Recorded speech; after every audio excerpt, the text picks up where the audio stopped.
All right, guys. So number one on my list is Zack Khan. So this is going to be a list of guys who I believe are the biggest, freakiest bodybuilders that are no longer competing. If you're like me, you remember Zack Khan as being the face of Nutrix Labs. Back when I first got into bodybuilding, he was one of the biggest, just freakiest looking guys that you would see in the Flex magazine advertisements and the advertisements on YouTube and et cetera, et cetera. Zack Khan is a guy who competed a couple times, and I believe the last time he competed was 2012 or 2013, after which he had a leg injury, and he just never competed again. So I believe Zack Khan is just one of the biggest unrealized potentials out there. I mean, he was an absolute freak, and who knows what he could have done if he really pushed it and really brought his leg development up. His upper body was just superb. So Zack Khan is number one on my list for that reason and that reason alone. Number two on my list is Atwood, and the reason he's number two is because of the circumstance surrounding the reason he doesn't compete. Unfortunately, Atwood passed away. And Atwood was a guy who was 300 plus pounds, just an absolute massive bodybuilder. Obviously, he did not have the prettiest physique. He had a little bit of Palumboism going on, but he was just one of those guys who brought a lot of size and a lot of conditioning to the stage, and he was just really impressive to see when he competed. I mean, look at his back, man. His back is absolutely amazing. Number three, we have Robert Burneika. Now, this is a guy who was one of my favorite bodybuilders when I first started getting into bodybuilding. I used to see this guy on all the forums. I used to see him on bodybuilding.com. And when I followed him, he was only an NPC level competitor. I don't know if he ever actually turned pro or not.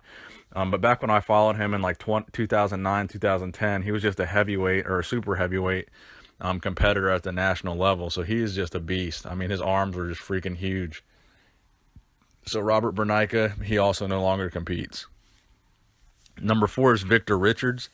Now, this is a little bit of an older guy. This is a guy from the 90s, maybe late 80s as well. Victor Richards was just huge. And he was a guy who I believe was getting close to 300 pounds on stage. And this guy just ended up falling off the map completely, and no one is really sure why. A lot of people believe he had the potential to win the Mr. Olympia, but he just really fell off the map randomly for no real reason, and he was just an absolute freak.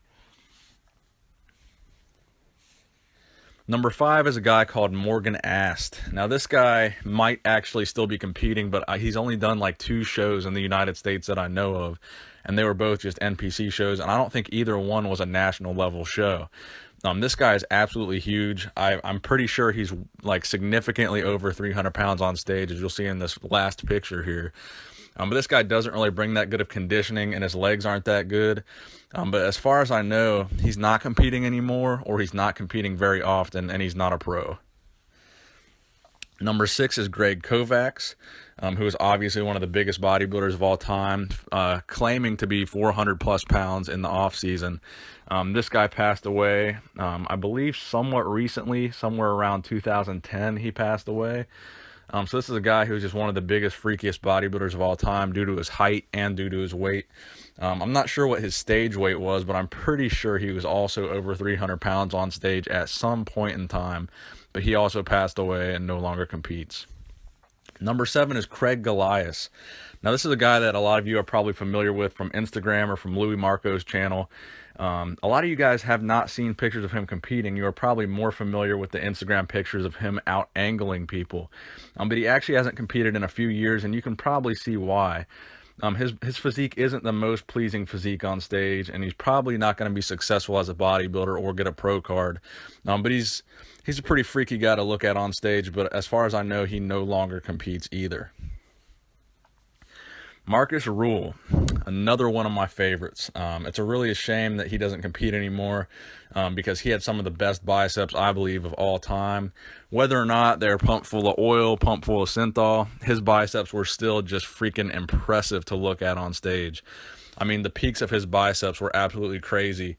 And there were shows where he made Ronnie Coleman and Jay Cutler just look like babies with his biceps, man. And it's just really a shame that he doesn't compete anymore, but I can see why, because towards the end of his career, he was really starting to fade. But I got to say, some of the best biceps of all time. Number 9 is a guy a lot of you have definitely not heard of. His name is Phil Hernon. I believe he stopped competing somewhere around 2008.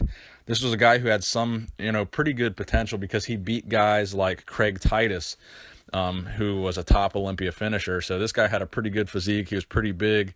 And he also just kind of fell off the map and stopped competing, and no one really ever heard from him again. But he's a pretty big, thick guy with some pretty good conditioning.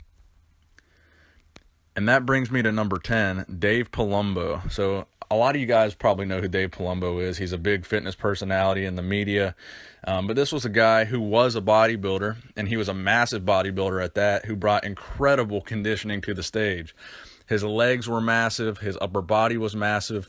The only problem was his gut was massive as well, and it really threw off his aesthetics and really led to him not achieving much in bodybuilding or getting a pro card. So he was one of the guys that fell off the map that I think probably did deserve a pro card and probably should have kept competing.